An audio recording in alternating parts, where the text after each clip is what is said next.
द्वारवा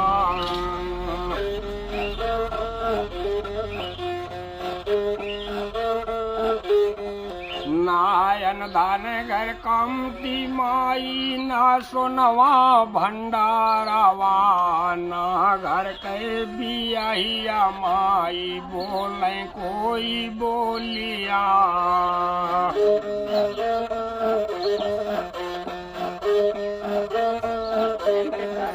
कर्म काय लिखावा माई लिखी गे ब्रह्म जोगवा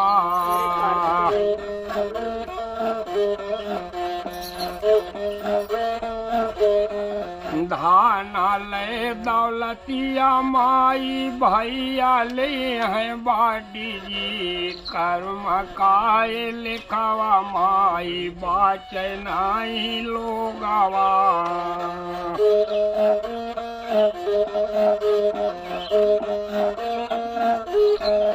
रंगीली महलिया रोए बूढ़ी महादारिया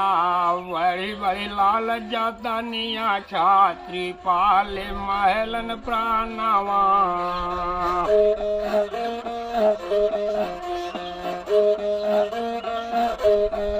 जाने लाल बुढ़ैया दिन में आई है बाबू का मावा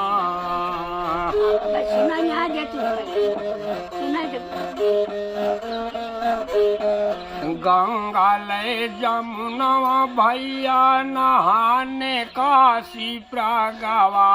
एक करे बालकवा बिन महलिया भैले सुनवा